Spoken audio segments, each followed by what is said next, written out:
चार भुजाएं धारण कर ली भगवान ने और गदा को सुदर्शन चक्र की बात घुमाया तो शिशु की प्राण रक्षा कर दी। एक रूप से तो भगवान बाहर भी खड़े हैं और दूसरे रूप से अंदर भी हैं।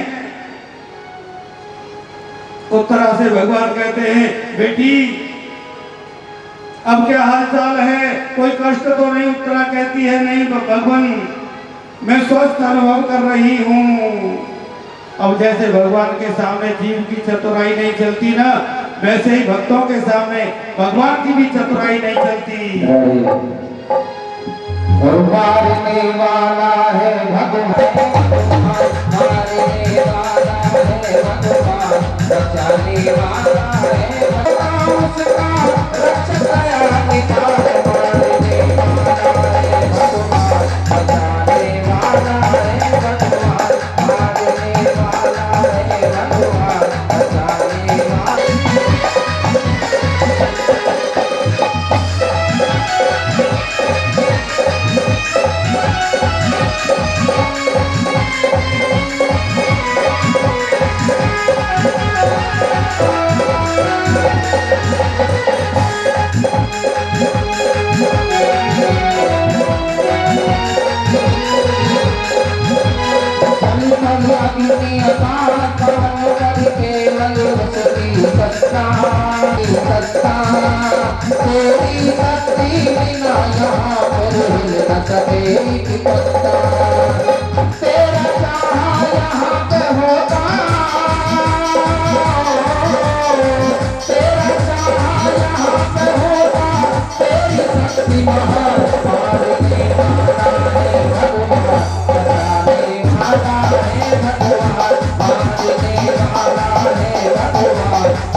माता कुंती सब समझ गई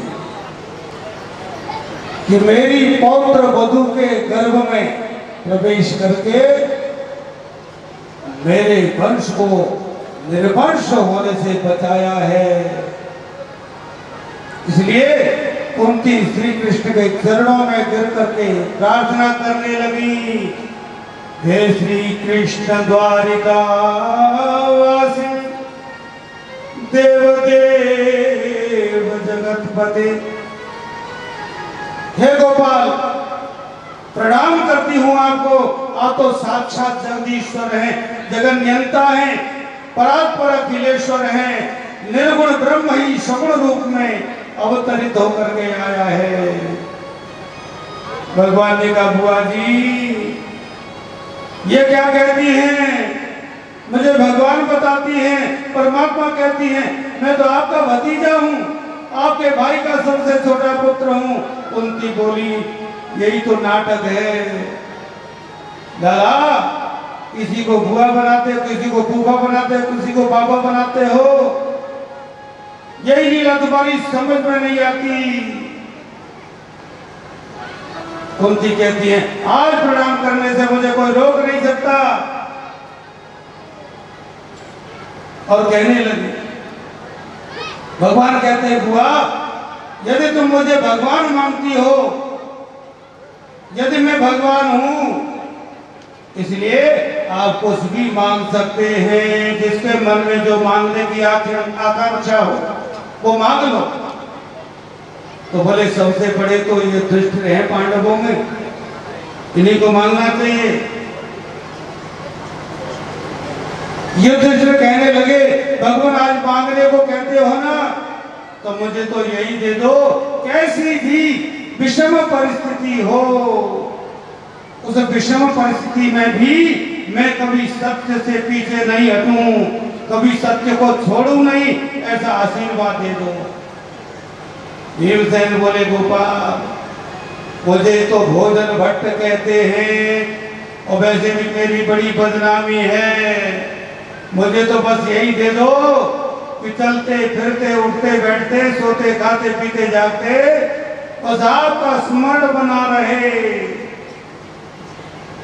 अर्जुन कहने लगे भगवान मैंने तो आपको गुरु माना है और गुरु और शिष्य का भाव मेरे हृदय से न निकले। इनमें एक मूक पात्रा भी है, पूरे महाभारत में एक सुभद्रा ही ऐसी है मूक पात्रा जिसने कभी कुछ मांगा ही नहीं। सुभद्रा कहती है मुझे तो कन्हैया कृष्ण त्वदीय पद पंकज पंजरांते अद्यैव विशतु मे मानस राजहंस कंठ प्राण समय कपवात पित्तै कंठावरोधन विदौ स्मरणं कुतस्ते। सुभद्रा जी कहती है आपके चरण एक प्रकार का पिंजरा है और मेरा मन जो राजहंस है, तो मेरा मन रूपी हंस आपके चरण रूपी पिंजरे में आज ही फंस जाए, क्योंकि प्राणों के निकलने के वक्त प्राण कंठ अवरुद्ध हो जाता है, फिर याद नहीं आती। द्रौपदी कहती है द्रुपद गामिनी द्रौपदी, द्रौपदी कहती है गोपाल मैंने तो आपको हमेशा सखा माना है और सखा सखी का भाव मेरे हृदय से न निकले। सभी ने कुछ न कुछ मांगा, लेकिन माता कुंती शांत खड़ी हैं। भगवान ने कहा बुआ आप भी कुछ मांग लो। कुंती कहती हैं मांगते वो हैं जिनके पास कुछ होता नहीं, आपका दिया हुआ सब कुछ है, क्या मांगू। लेकिन आज भगवान कहने लगे बुआ अरे मैं देने को कहता हूं आपको कुछ मांगना ही होगा, क्योंकि मेरा देने का मन है। तुरंत कुंती ने अपने साड़ी के पल्लू को आगे किया और क्या मांग लिया कि गोपाल ये कोई चीज दे दो कि मेरे जीवन में विपत्ति पर विपत्ति आती रहे, एक विपत्ति दूर न हो तब तो दूसरी विपत्ति आ जाए, दुख पर दुख मेरे जीवन में आते रहें। भगवान बोले बुआ ये भी कोई मांगने की चीज है। विपद शंतु न शस्वत तत्र तत्र जगद गुरु भवतो दर्शनम यस्य द पुनर्भव दर्शनम। भगवान कहने लगे बुआ, तुमने अपने जीवन में दुख के अलावा प्राप्त ही किया है। अरे दुख के अलावा क्या प्राप्त किया है? अब मैं तुमको दुख नहीं दे सकता। तो कुंती के चरित्र पर नजर डाली जाए तो आप देखेंगे मथुरा में सूरसेन के घर जन्म लेने के बाद इनको कुंती भोज ले गए, राजा कुंती भोज। तो कुंती नाम पड़ गया। जिस बालक का जन्म कहीं हो, पालन कहीं हो, तो सुख से व्यतीत नहीं होता उसका जीवन। तो सज्जनों, किशोरावस्था को कुंती ने पार किया, विवाह भी हुआ तो ऐसे पुरुष के साथ हुआ जन्म से जो पीलिया का रोगी है। मातृ कुंती दोनों पत्नी है। कुंती ने विचार किया कोई बात नहीं, मेरे लिए तो पति परमेश्वर है। लेकिन उस पति को भी ऐसा श्राप मिला हुआ था कि संतान की इच्छा से, सहवास की इच्छा से कामना लेकर के पत्नी के पास जाओगे तो मृत्यु हो जाएगी, ऐसा श्राप मिला हुआ था। राजा पांडु अपने मन को बस में नहीं कर पाए। उसका परिणाम यह हुआ कि असमय में ही उनका भी देहांत हो गया। तो सज्जनों, वो तो महात्मा दुर्वासा जी की कृपा से वो जो मंत्र ऐसे थे, उन मंत्रों से कुंती ने जिस देवता का आवाहन किया तो धर्मराज के अवतार युधिष्ठिर जी का जन्म हुआ। और इंद्र की कृपा से अर्जुन, पवन देव की कृपा से भीमसेन, और माद्री जो उनकी सौत है, उनके अश्विनी कुमारों की कृपा से नकुल और सहदेव। तो कुंती की युवावस्था भी सुख से व्यतीत नहीं हुई। पति की असमय में मृत्यु हो गई। पांडु राजा मन को बस में नहीं कर पाए, उसका परिणाम यह हुआ उनका असमय में ही वध हो गया। माद्री ने कहा बहन, मेरे कारण पति मरे हैं, इसलिए मैं इनके साथ में सती हो जाऊंगी। 5 पुत्रों का पालन करती है कुंती। ऐसी विकट परिस्थिति है। 24 घंटे गांधारी के 100 पुत्र षड्यंत्र करते हैं, योजना बनाते हैं। कभी लाक्षागृह में जला करके मारना चाहते हैं, कभी विष दे करके मारना चाहते हैं, कभी अग्नि में जला करके मारना चाहते हैं। लेकिन जब सुख का समय आया और राजगद्दी मिली, तो अभी कुंती ने यही मांगा, झोली पसार करके दुख ही मांगा।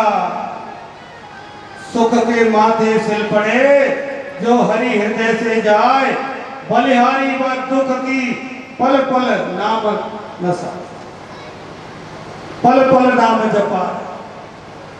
अरे ऐसे सुख को लेकर के क्या कर, जो परमात्मा को भुला दे। ऐसी संपत्ति को लेकर के क्या करें जो कन्हैया की विस्मृति करा दे। ऐसे दुख को तो बार बार से परखना चाहिए जो कन्हैया की याद दिलाता रहे। तो सज्जनों, भगवान बोले बुआ, अब मैं तुम्हें दुख नहीं दे सकता, बहुत दुख भोगा है तुमने, अब कष्ट नहीं दे सकता। कुंती कहती है दुख नहीं दे सकते तो एक काम तो कर सकते हो, ये स्नेह की डोरी है ना, ये मोह की डोरी है ना, मेरा बेटा, मेरी पत्नी, मेरा धन, मेरा परिवार, मेरा कुटुंब, ये जो आसक्ति है, इस आसक्ति रूपी डोरी को तो तोड़ सकते हो। अच्छा, कभी भजन करने बैठे हैं भजन करते हैं ना आंखें बंद करके, नाम तो ले रहे हैं भगवान का, लेकिन बीच में बेटा आ जाता है, बीच में मित्र आ जाता है, बीच में भाई आ जाता है, बीच में पत्नी आ जाती है, माता पिता आ जाते हैं।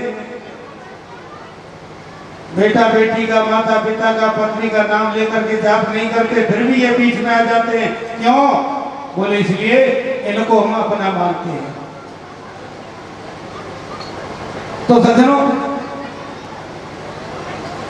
कुंती कहती हैं कि प्रभु इस स्नेह की डोरी को आप तोड़ दो। भगवान कहते हैं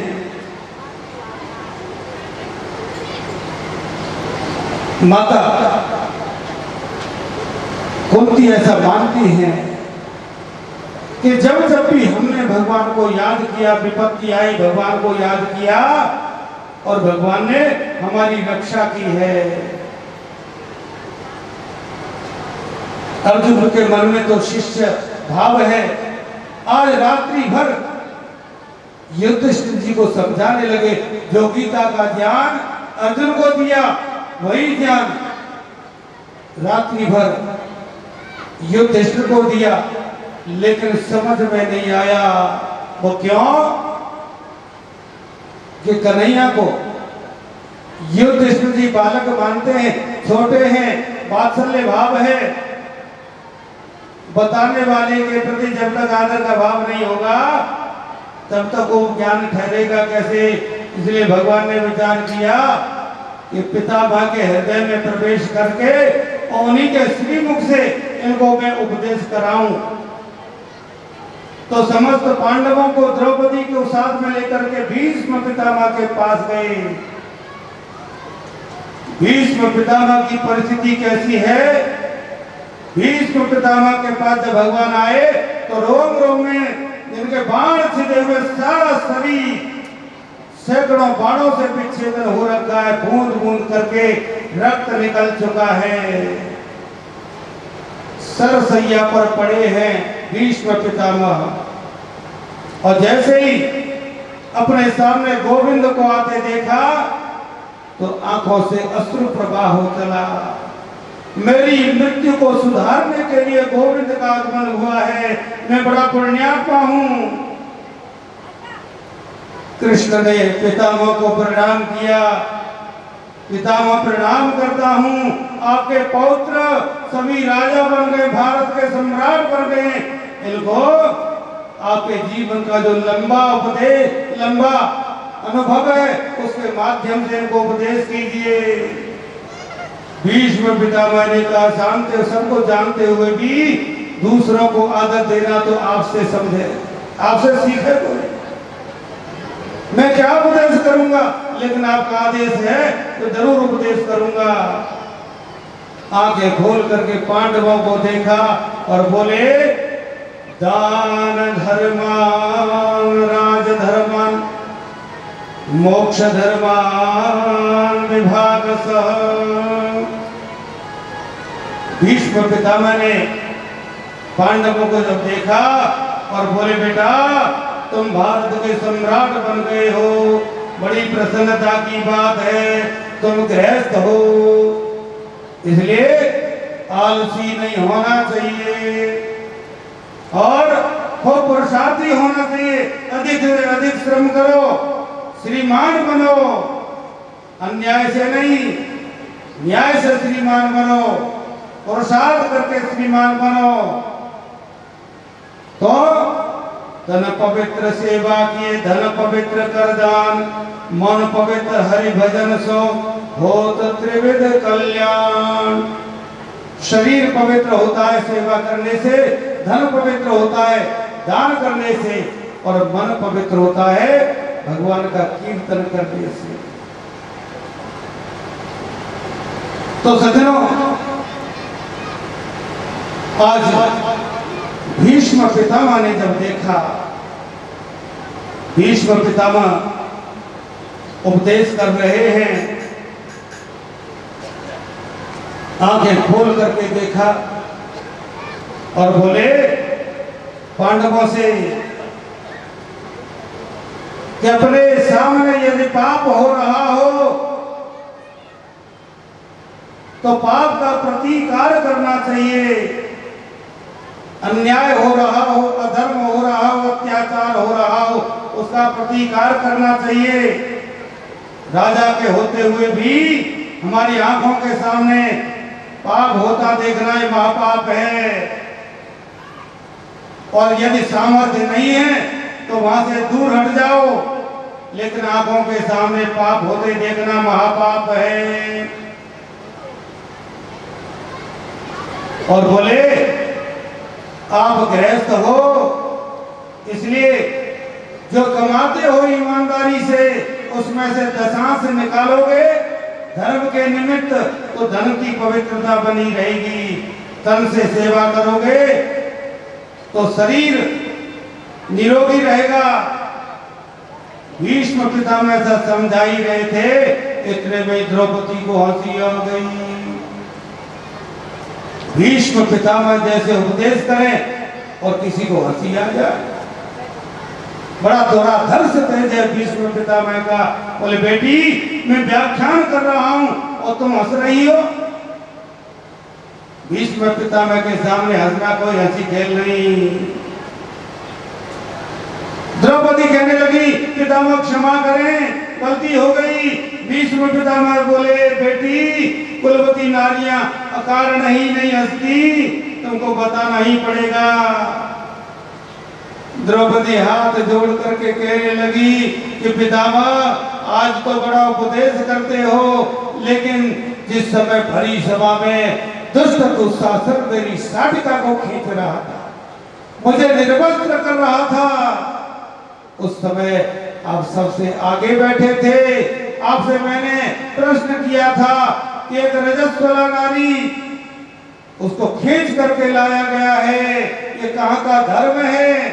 लेकिन मेरी बात को सुन करके आपने सिर नीचा कर लिया और पितामह आप जरा भी इशारा कर देते, हिम्मत नहीं थी दुष्ट दुशासन की जो मेरे से साटिका का स्पर्श भी कर लेता।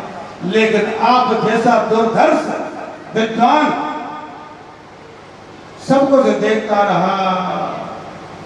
वो तो गोविंद की कृपा, द्वारकाधीश की कृपा कि अपनी बहन की लाज बचाई, लेकिन आप जैसा धुरंधर विद्वान पराक्रमी संत सब कुछ देखता रहा। तो ये महापाप है। तो आप कहते हो कि सामने पाप को होते हुए देखना ये महापाप है, तो ये महापाप आपने क्यों किया? तो सज्जनों, जो महापुरुष अपने जीवन में कभी रोया नहीं, आज हिस्ट्रियों से रोक नहीं पाए, रोने लगे और बोले बेटी द्रौपदी तुम सत्य कहती हो, वही अभागा भीष्म है। मेरी आंखों के सामने तुम्हें निर्वस्त्र किया जा रहा था, तुम जानती हो 54 दिन हो गए इस बाणों की सैया पर लेटे हुए, एक एक रक्त की बूंद निकल चुकी है और मुझे इतनी पीड़ा हो रही है। एक भिक्षु के काटने पर कितना दुख होता है, ऐसे 1000 भिक्षु काट जाएं, कितनी वेदना होगी, कितनी पीड़ा होगी। मैं सहन कर रहा हूँ, मेरे शरीर से रक्त निकल चुका है। बेचारा इंद्र भी मुझे नहीं मार सकता, मुझे इच्छा मृत्यु का वरदान प्राप्त है। लेकिन अब मेरी बुद्धि भी शुद्ध हो गई है। उस समय मैंने दुष्ट दुर्योधन का दूषित अन्न खाया था, इसलिए मेरी बुद्धि भ्रमित हो गई थी, और अब तो मेरी बुद्धि बिल्कुल विशुद्ध हो गई है। लेकिन मुझे ये सरसैया क्यों मिली? मुझे अपने पूर्व जन्मों की स्मृति है, 124 जन्मों की स्मृति है। मैंने कोई पाप नहीं किया, भगवान बोले कोई पाप नहीं किया, इसीलिए तो मैं अंतिम समय में आपके सामने आ गया। तो बोले हाँ, उससे पहले आपने कोई पाप किया है, अपने सामने आपने इस बात को देखा है, इसलिए इस सरसैया मिली है। आपने एक सर्पिणी को उठा करके कांटों के पेड़ पर डाल दिया, उसी का परिणाम है आपको ये शरसैया मिली है। द्रौपदी ने चरण पकड़ लिए और बोले बाबा मेरा ऐसा कोई मंतव्य नहीं था। भगवान ने स्वयं भगवान ने प्रवेश किया है, हृदय में प्रवेश करके भीष्म पितामह के माध्यम से बड़ा सुंदर उपदेश किया पांडवों को और कहा कि मुझसे कोई प्रश्न नहीं करेगा, मेरी बुद्धि बिल्कुल विशुद्ध हो चुकी है। और बोले मैंने कभी जीवन में कुछ मांगा नहीं, लेकिन आज मांगने की आकांक्षा है गोविंद। भगवान बोले क्या मांगना है मांगिए। बोले मेरी एक पुत्री है, उसको मैं आपको समर्पित करना चाहता हूँ। पांडव सोचने लगे ये तो बाल ब्रह्मचारी हैं, इनके पुत्री कहां से आ गई। बोले ये बुद्धि है, ये बुद्धि ही मेरी पुत्री है, बुद्धि में अब किसी भी प्रकार का कोई कलमश नहीं, मेरी बुद्धि विशुद्ध हो चुकी है और मैं उस बुद्धि रूपी पुत्री को आपके चरणों में समर्पित करना चाहता हूं। तो पांडवों को बड़ा सुंदर उपदेश करके और एक ही पल में उन्होंने प्राणायाम के माध्यम से एक एक घाव भरता गया, सारे घाव भर गए और अपने आप को मन को भगवान श्री कृष्ण में लगा दिया, एक निष्ठ कर लिया, एक ही पल में शरीर को त्याग दिया। तो सज्जनों पांडव रुदन करने लगे। भीष्म जी की मृत्यु के पश्चात जब पांडव रुदन करने लगे कि हमारे पिता मां चले गए, भगवान ने कहा रोना नहीं चाहिए। अरे ऐसे महापुरुष के लिए क्या रोना, मेरे नाम का कीर्तन करो। पांडवों को सुंदर शिक्षा प्रदान की और बोले कि आपको राजगद्दी मिली, समाज में सम्मान बढ़ा, तो मृत्यु को उपरांत सारे संस्कार पूरे किए। पांडवों के सामने गोविंद बैठे हैं, बोले अब कामना है अब मुझे द्वारिका जाने की अनुमति मिल जाए। तो युधिष्ठिर जी कहने लगे भगवान जब आप ऐसा कहते हैं ना तो ऐसा लगता है कि प्राण ही तन से निकल जाएंगे क्या, लेकिन अब हम भी ये नहीं चाहते कि हमारे कारण द्वारिका वासियों को कष्ट हो। आज्ञा पे धोकर आज्ञा मिल गई और कुछ मित्रों को साथ कर दिया और अर्जुन से कहा तुम भी साथ में जाना, सुरक्षा करते हुए। अर्जुन तो समझ गए भैया जी के मन में कृष्ण के प्रति वात्सल्य है, चिंता है, कहीं चोर कृष्ण की सामरिक गिरी को लूट नहीं लें, इसलिए साथ भेज रहे हैं। तो द्वारिका की ओर प्रस्थान कर रहे हैं। शिखरारूढ़ा पूर्णार्योदिदृक्षया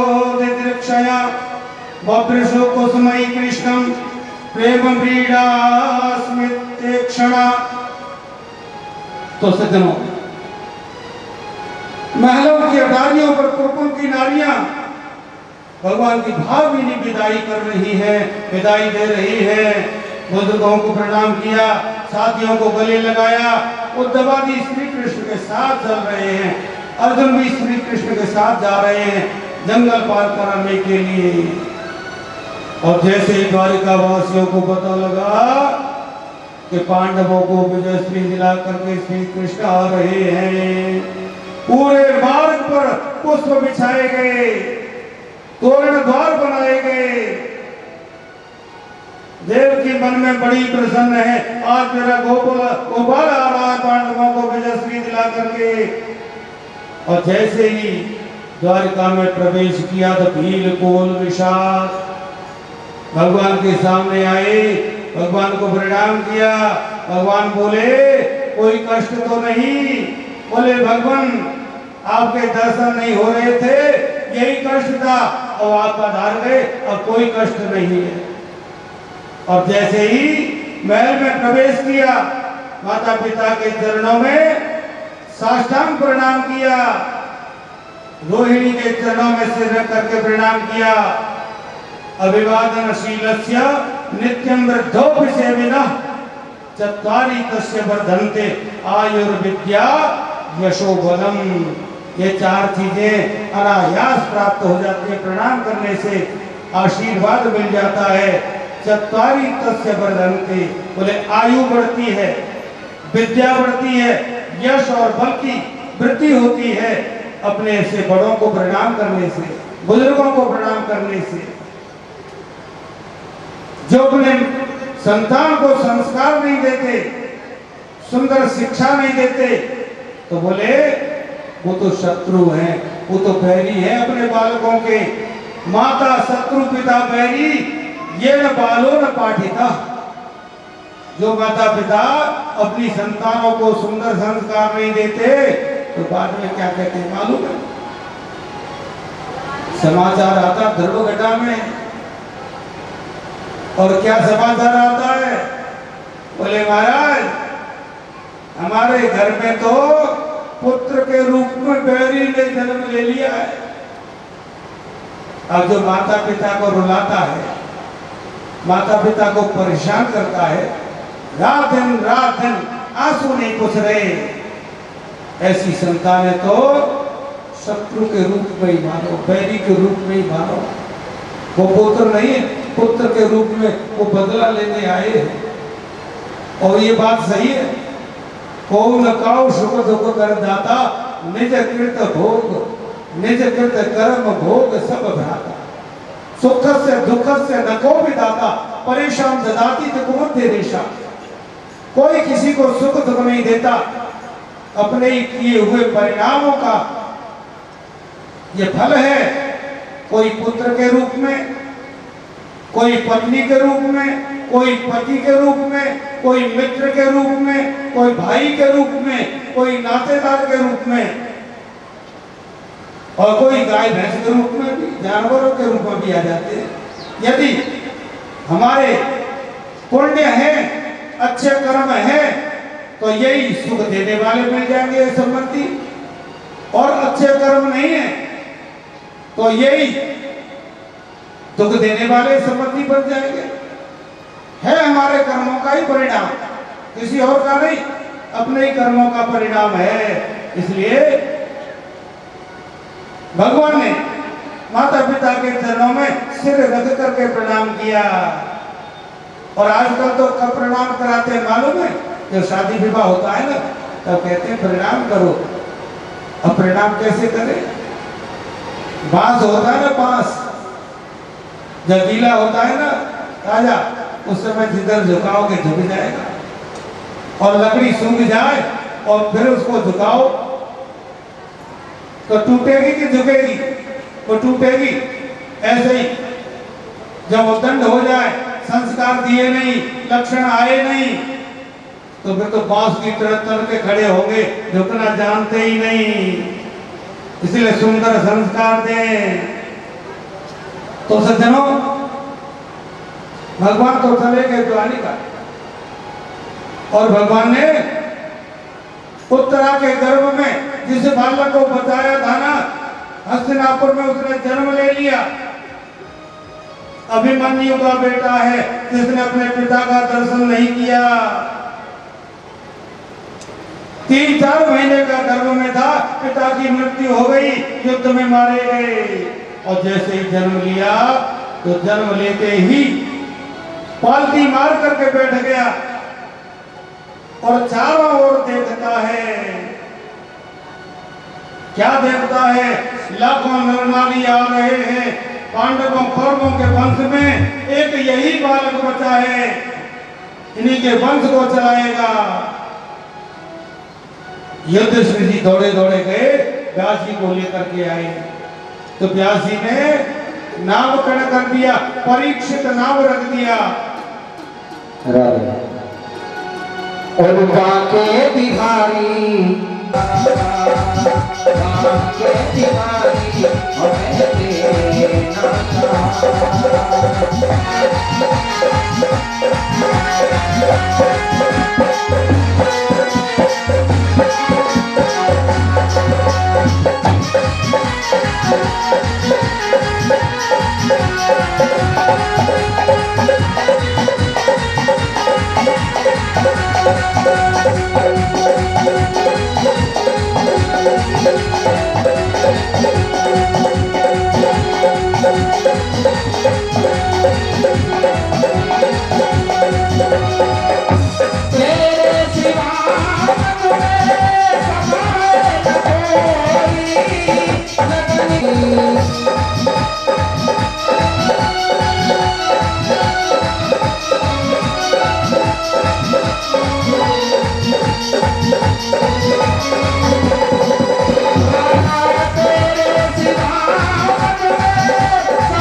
ताली बजाने को ज्ञान आना होगा भैया और बाकी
जय हो।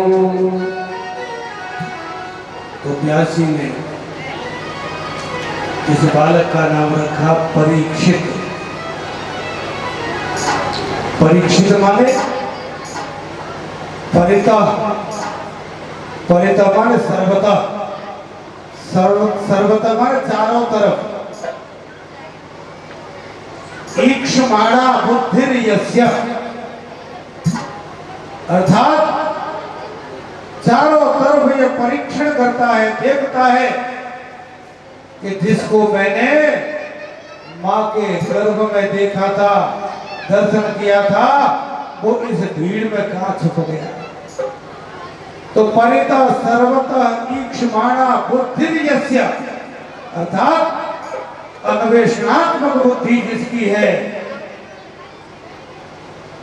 खोजने वाली बुद्धि जिसकी है, उसको कहते हैं परीक्षित। अनुसंधानात्मक बुद्धि जिसकी है। हिमालय में हमने देखा, हिमाचल में गर्मियों के दिन में ये परंपरा अब तो नहीं है, लेकिन उस समय देखा था। पहले हमारे साधु कि हमारे यहाँ महात्मा आते थे हिमाचल में, और जब बर्फ पिघलती है ना, उस समय से दुर्गम पहाड़ियों पर जाते थे और बताते थे कि अमुक नक्षत्र में अमुक औषधि इस पहाड़ पर, पर्वत पर मिलेगी। हम तो छोटे छोटे ही थे उस समय। हमारे गांव में आते थे और छोटे छोटे बालकों को साथ में ले जाते थे कि चलो हमारे साथ। और वो औषधि कोई एक ही जगह थोड़ी मिलती थी, बड़ी दुर्गम पहाड़ियों पर बारों बार शीत लहर चलती है, तो कोई औषधि यहां मिली, कोई वहां मिली, कोई वहां मिली। औषधियों का संचय करते थे और उनके द्वारा वो उपचार करते थे। तो तीनों प्रकार से शारीरिक उपचार और बुद्धि के द्वारा उपचार, बौद्धिक उपचार देने का काम, और आत्मिक अनुसंधान, अपने जीवन का अनुसंधान, ये तीनों प्रकार के विकास हमारे साधु संत कराते थे। परंपरा से हमें ये ज्ञान था, औषधियों का बड़ा विज्ञान था महात्माओं के अंदर। प्रारंभ में ध्रुव घटा में जब मैं आया तो कुछ औषधियां लेकर के भी आया था मैं, और कुछ च्यवनप्राश भी इस तरह का बनाया था। मार्केट में जल्दी नहीं मिलेगा, ऐसा च्यवनप्राश ले लिया जाए तो ये जो एलर्जी होती है ना, एलर्जी बड़ी बड़ी फार्मेसियां बना रही है ना, टनों के टन बना रही हैं, उनको गुणवत्ता का ध्यान कहाँ है? जब टनों के टन बन रहा हो, वहां देसी गाय का घी मिल जाएगा क्या? देसी गाय के घी के नाम पर सब तरह का घी चल रहा है और ठप्पा लग गया पतंजलि का। कहां से लाएंगे घी? पूरी दुनिया में जा, च्यवनप्राश जा रहा हो, औषधियां जा रही हो, हमने तो एक एक घटक बिल्कुल ताजा व्यक्तियों को भेज करके मंगाया था। मैंने एक व्यक्ति को भेजा बुलंदशहर, वहां से वो औषधि मंगाई मंडी से, तो कई वर्षों की रखी हुई, उसको डालो चाहे मत डालो, वजन नहीं बढ़ेगा, गुणवत्ता नहीं आएगी। हमने उसको नहीं डाला, लेकिन फार्मेसियां देखेंगी इस बात को, वो तो डाल देंगे। तो सज्जनों, ये विधाएं हमारे साधु संतों में थी। एक संत रहते थे गंगोत्री से 27 किलोमीटर पहले, एक झाला नाम का गांव है, साक्षात ऋषि। औषधियों का ऐसा औषधि नहीं, वो संस्कृत जगत के भी बहुत अच्छे विद्वान थे, बड़े पवित्र ऋषि थे। और उससे पहले भी घरासू के आसपास एक रनाड़ी गांव, उस रनाड़ी गांव में गंगा के किनारे विशुद्ध संत रहते थे, और को भी औषधियों का बहुत अच्छा ज्ञान था। औषधियों के साथ साथ उपासना भी करते थे। वो भटवेरा नहीं खाते थे, उपासना करने वाले विशुद्ध साधक संत थे। बड़े सिद्ध संत थे। तो सज्जनों,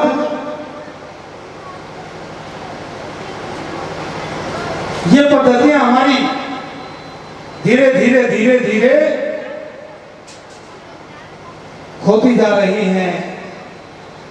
ये अनुसंधान उड़ता जा रहा है, इसलिए उन चीजों में गुणवत्ता नहीं है। और हमारे बीच में यहाँ मंच पर पधारे हुए हैं हमारे, वैसे तो गुरु ही हैं, मनोज योगी। संस्कृत का भी बहुत अच्छा ज्ञान है, उन्होंने अपने नोट्स दिखाए मुझे आज। उन्होंने जो मुझे नोट्स दिखाए, उन नोट्सों को देख करके मुझे लगा कि वास्तव में आपने अध्ययन किया है संस्कृत का। मैंने संस्कृत वालों को बहुतों को देखा है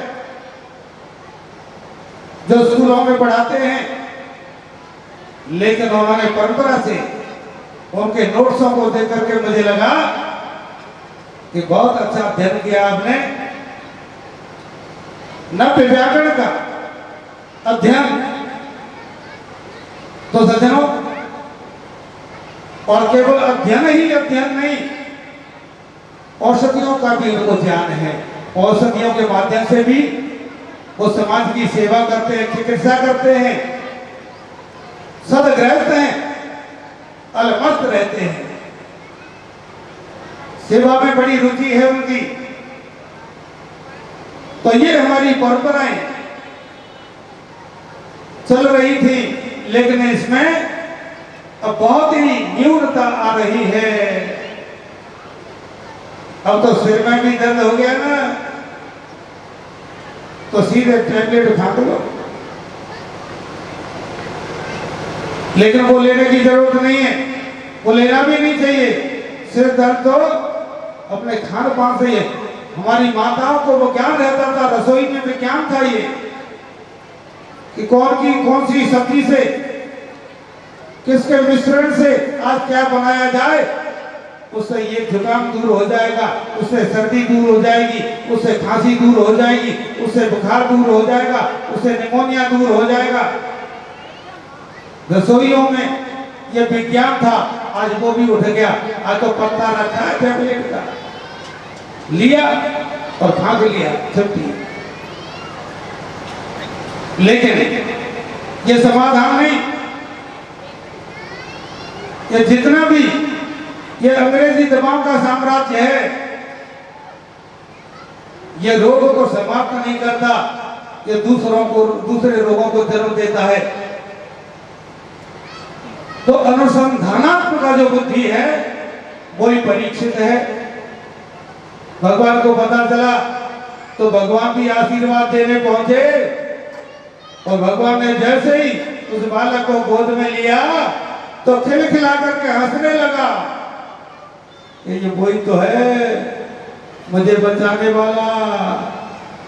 भगवान को देख रहा है, भगवान ने सिर पर हाथ घुमाया, सिर पर हाथ फेरा, तो बहुत बहुत आशीर्वाद दिया।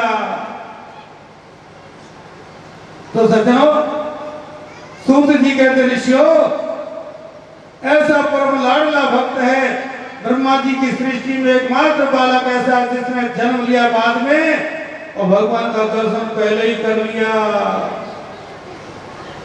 इसलिए उसका नाम रखा है परीक्षित। इधर अर्जुन जब चले गए, अर्जुन के जाने के बाद अर्जुन की आंखों के सामने ही सभी यदुवंशी मारे गए, अर्जुन रोते रह गए, और भगवान भी अपनी लीलाओं को संपन्न करके गोविंद भी अपने धाम को चले गए। अर्जुन तो बेचारे रोते रह गए। अर्जुन के शरीर का तेज नष्ट हो गया। रोते रोते अर्जुन हस्तिनापुर आए। युधिष्ठिर ने देखा, युधिष्ठिर बोले कि अर्जुन तुम्हारा पौत्र बड़ा हो रहा है और तुम कृष्ण को मिल जाने के बाद तुम सबको भूल जाते हो। अरे बताओ तो सही, हमारे मामा जी कैसे हैं? कैसी है हमारी माम की देवकी जी? ताऊ भैया कैसे हैं? और हमारे प्राण वल्लभ श्री कृष्ण कैसे हैं? क्या बात है अर्जुन, द्वारका जाने के बाद तुम सब कुछ भूल जाते हो। अरे तुम्हारा पौत्र परीक्षित समझदार हो रहा है और तुम कुछ बोलते ही नहीं हो। और मैं देख रहा हूं कि तुम्हारे शरीर का तेज नष्ट हो चुका है। देखो अर्जुन, व्यक्ति के शरीर का तेज नष्ट होने के कई कारण होते हैं। पहला कारण अगम्या स्त्री के साथ समागम और गाय का वध यदि गलती से भी हो जाए और जिसके बिना जीवन में हम नहीं रह सकते, वो सदा सदा के लिए हमें छोड़ करके चला जाए। कोई ऐसी कोई गलती तुमसे तो नहीं हो गई? अर्जुन धड़ाम से पृथ्वी पर गिर पड़े और रोते रोते बोले कि वंचित हो हम महाराजा हरिणा बंधु रूपिणा ये न पहितम तेजो देव विस्मा परम महत। भैया जी, जिन श्री कृष्ण के बिना एक मिनट भी हमने रहना नहीं सीखा, वही हमारे बंधु, वही हमारे स्वामी, वही हमारे जीवन का सर्वस्व हमें छोड़ करके चले गए। जिनके आशीर्वाद से पड़े हुए राजाओं के सम्मुख हमने द्रौपदी जैसी भार्या को प्राप्त किया, जिनके आशीर्वाद से हमने दुर्वासा जी जैसे ऋषि को संतुष्ट किया और जिनके आशीर्वाद से किरात रूप में भगवान शंकर को हमने संतुष्ट किया, वही प्राण वल्लभ श्री कृष्ण में छोड़ करके चले गए। माता कुंती ने जैसे ही सुना तो तुरंत एक पल में धड़ाम से उनके भी प्राण पखेरु उड़ गए। जैसे दशरथ जी ने जब सुना कि राम जी वन से लौट करके नहीं आए और सुनते ही राम राम कहे राम कहे राम राम कहे राम राम राम कहते ही जैसे दशरथ जी ने प्रणाम, दशरथ जी का प्रणाम हो गया, वैसे ही पांडवों की माता कुंती ने भी कृष्ण कृष्ण स्मरण किया और एक पल में उनका भी प्राण निकल गया। युधिष्ठिर ने अर्जुन से कहा, अरे तुम इतने लंबे समय के बाद आए, कोई भी ऐसा अप्रिय समाचार लेकर के आए। गोविंद के बिना हम एक पल भी नहीं रह सकते। आलन फालन में ही परीक्षित को राजगद्दी पर बिठाया, छोटा सा बालक है, राजगद्दी दे दी, क्योंकि हम बिना श्री कृष्ण के नहीं रह सकते। परमात्मा की चिंता के बगैर, चिंतन के बगैर हमारा समय निकला नहीं। परीक्षित बोले कि बाबा अभी तो मैं छोटा हूं, मुझे छोड़ करके क्यों जा रहे हो? पांडव बोले बेटा जीवन में हमेशा याद रखना, आंखों के सामने कभी पाप होते नहीं देखना। शरण में शत्रु भी आ जाए उसको क्षमा कर देना और अतिथि का सदा सत्कार करना। ये तीन बातें यदि गृहस्थ के जीवन में आ जाए तो जीवन में कभी संकट नहीं आ सकता। चारों भाइयों का प्राणांत बीच में ही हो गया, द्रौपदी का पतन भी बीच में हुआ। सशरीर तो केवल धर्मराज युधिष्ठिर ही गए, यद्यपि थोड़े समय के लिए उनको भी नरक दर्शन करना पड़ा। अंत में भगवत धाम की प्राप्ति हो गई। तो पांडवों ने अपने जीवन में यही अपनाया, एक के अलावा, कृष्ण के अलावा और किसी का चिंतन ही नहीं किया, निष्ठा से भगवान का चिंतन किया। परीक्षित महाराज ऐसे तपस्वी हैं, तेजस्वी हैं। तो सज्जनों, परीक्षित बड़े बड़भागी हैं। पांडव लोग तो अपना प्रशासन करके चले गए, लेकिन उनके द्वारा जो उपदेश मिला परीक्षित के जीवन को महान बना गई। ऐसी दृढ़ता आ गई परीक्षित के जीवन में। परीक्षित जब बड़े हुए और समय आने पर परीक्षित का विवाह इरावती कन्या के साथ विवाह हुआ। तो सज्जनों, इरावती नाम की जो कन्या है उसके साथ परीक्षित महाराज का विवाह हुआ है। 4 पुत्र हुए हैं। सबसे बड़े पुत्र का नाम है जनमेजय। सूत जी महाराज कहते हैं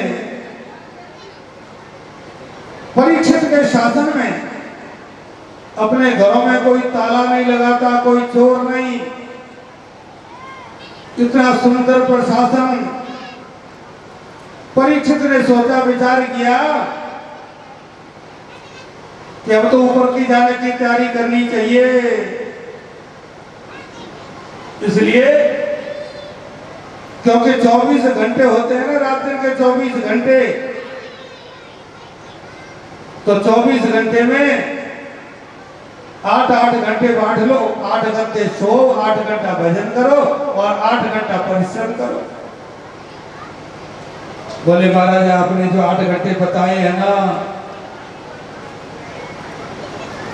ये तो बहुत कम पड़ते हैं मेहनत के लिए, परिश्रम के लिए। लेकिन जो भजन के बताए ये तो ज्यादा है। बोले कोई बात नहीं, तो 4 भागों में बांट लो, 6-6 घंटे बांट लो। बोले पहले ही कम पड़ रहे थे, लेकिन आपने 6-6 घंटे बता दिए। मन तो टिकता नहीं, मन तो लगता नहीं भजन में। बोले कोई बात नहीं, 23 घंटा तो इस संसार का भाड़ झोंको, केवल 1 घंटा निकाल लो, वो भी ईमानदारी से निकालना। 1 घंटा ईमानदारी से भगवान को दे दो और 23 घंटे संसार का भाड़ झोंको, तो तुम्हारे जीवन में संकट नहीं आएगा। बोले 1 घंटा भी बैठते हैं ना, तो उसमें भी ये संसार के ही पद पदार्थ तो आ जाते हैं। 1 घंटा भी नहीं दे पाते। तो परीक्षित महाराज ने सोचा आधी उम्र तो निकल गई सोने में, और 25 वर्ष की उम्र निकल गई खेलने कूदने में, और तरुणाई आई तो तरुणी मिल गई, खिलौना मिल गया। ये जवानी आंधी तूफान की संज्ञा दी है। इसी आंधी तूफान में फौज खड़ी हो गई। अब तो फौज को भी पढ़ाना, लिखाना, नौकरी, चाकरी, विवाह, शादी, ये सब काम करने हैं। अब बुढ़ापा आ गया, लेकिन बुढ़ापे में होता कुछ नहीं, चिंता बहुत होती है। तो आचार्य शंकर कहते हैं राप्ते बालस्तावत् क्रीडासक्तः तरुणास्तावत् तरुणीरक्तः। जब बचपन होता है ना तो खेल कूद में मस्त रहते हैं। माता पिता कहते बेटा पढ़ ले, बेटा पढ़ ले, लेकिन पढ़ाई में मन क्यों लगेगा, खेल कूद में मस्त रहे। उम्र यूं ही निकल गई, तरुण हुए तो तरुणी रूपी खिलौना मिल गया, और उसी में आंधी तूफान में ही, जैसे आंधी तूफान आता है ना, बड़े बड़े पेड़ धराशायी हो जाते हैं, ऐसे ही इस आंधी तूफान में फौज खड़ी हो गई। तो तरुण तावत तरुणी रखता, और अब आ गया बुढ़ापा। तो वृद्ध तावत चिंता मग्न सोले आना, चिंता में घेर लिया, और ऐसा दल में फंस गया, ऐसा दल में फंस गया कि जैसे बूढ़ा बैल हो ना, बूढ़ा बैल बिल्कुल असक्त हो गया हो, असमर्थ हो गया हो, तो कीचड़ के दलदल में फंस जाए और निकलने के लिए जैसे ही जोर लगाता वैसे ही धंसता जाता है। वही दशा इस बुढ़ापे की होती है। क्योंकि ये जो फौज खड़ी हो गई है ना जवानी में, उसकी व्यवस्था भी तो करनी है। तो वृद्धतावत् चिंता मग्ना परे ब्रह्मणि कोपिन लग्नः। ब्रह्म का चिंतन करना था, भगवान का भजन करना था, वो सब भूल गए। तो वृद्ध तावत चिंता मग्न परे ब्रह्मणि कोपि न लग्न। इसलिए आचार्य शंकर कहते हैं भज गोविंदम गोविंदम भज मूढ़मते। गोविंद का भजन करो। और जो किनारे बैठे हैं ना उनको तो ये निर्णय कर ही लेना चाहिए।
Thank you.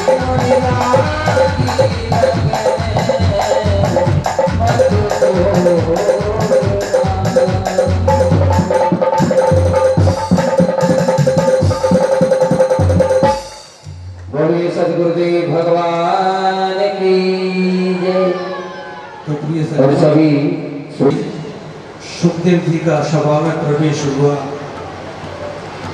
परीक्षित के हर्ष की सीमा नहीं रही और बोले, मैं किन शब्दों में अपनी सराहना करूं, किन शब्दों में अपनी बढ़ाई करूं।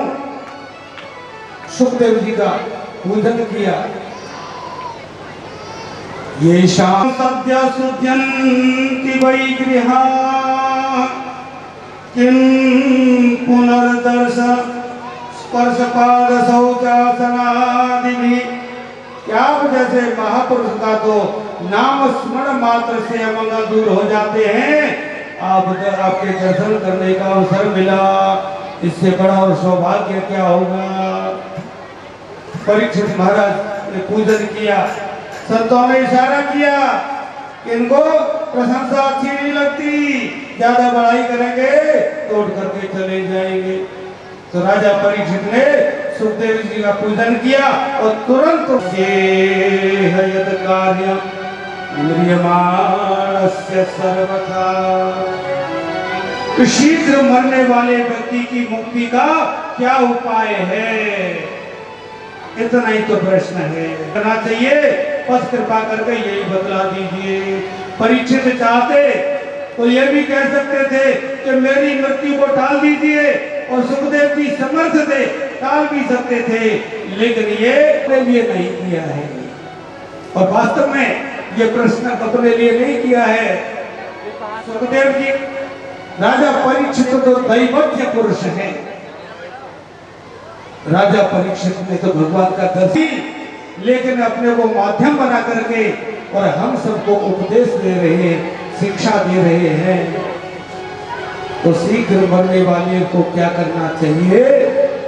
तो सुखदेव जी कहते हैं ये प्रश्न आपने अपने लिए नहीं किया है, ये समस्त समाज के लिए, सबके लिए है। और ऐसा ही प्रश्न हमारे एक महात्मा जी थे।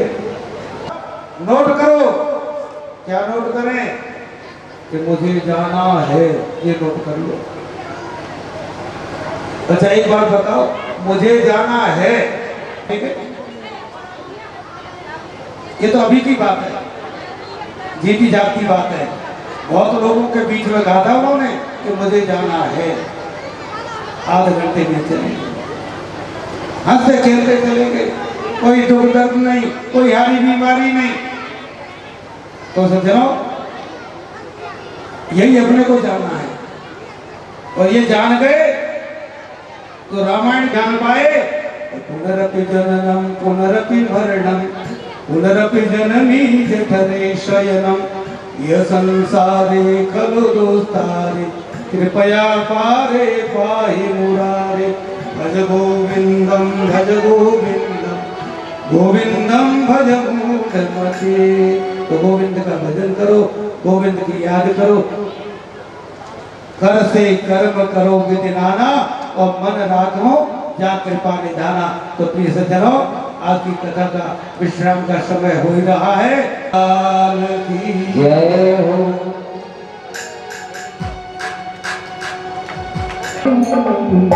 ये प्रभु मुनि बचा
ध्रुव सूर्यो जायतः श्रोता द्वायते प्राणस्य मुखात् धमनिर्जायतः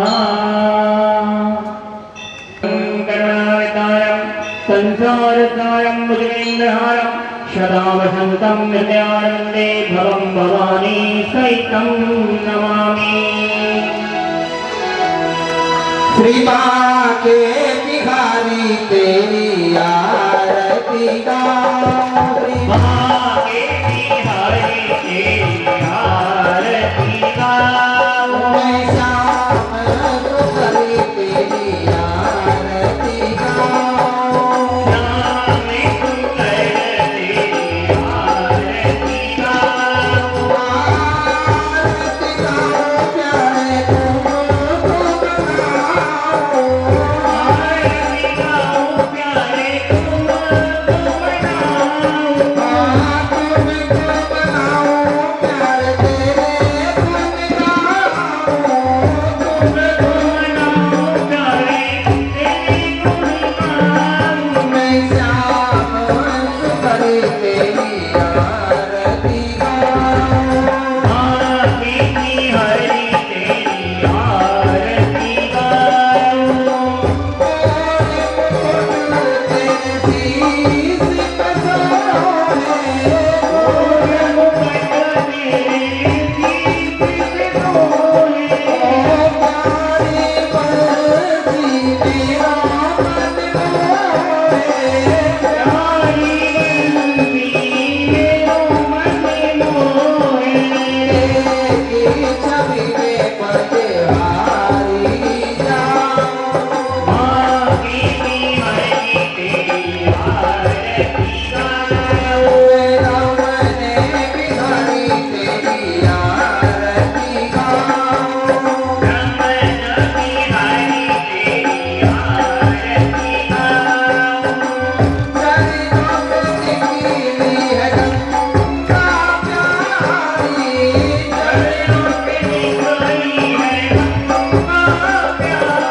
हरिदास के प्यारे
यो शान्तिरन्तरिक्षं शान्तिः पृथिवी संविरामः शान्ति लोकतयः शान्ति वनस्पतयः शान्तिर्विश्वे देवाः शान्ति ब्रह्म शान्ति सर्वं शान्ति शान्तिरेव शान्ति सामा शान्तिरेवि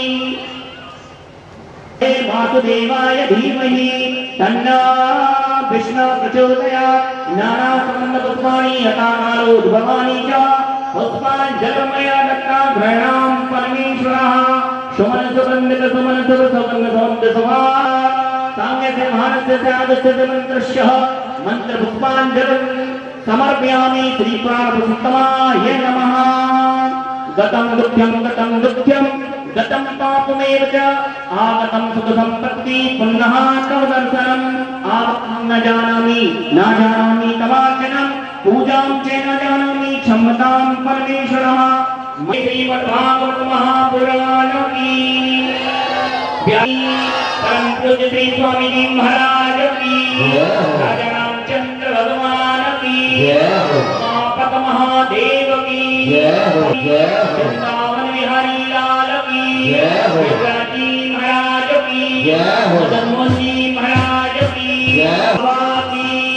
देवनारायण भगवान की भूमिया बाबा पीराहर सुख शांति कर हम सबकी मनोकामना पूरी कर। सभी भक्त अपने स्थान पर बैठेंगे। पूज्य परीक्षित आदरणीय परीक्षित महाराज के द्वारा पूज्य स्वामी की प्रेरणा से सबके लिए प्रसाद की व्यवस्था है। कोई भी बिना प्रसाद के यहाँ से इस पंडाल से नहीं जा रहा। सबसे करबद्ध माननीय परीक्षित जी की ओर से अनुरोध है। जय श्री राधे जय श्री राम।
सभी श्रोतागणों से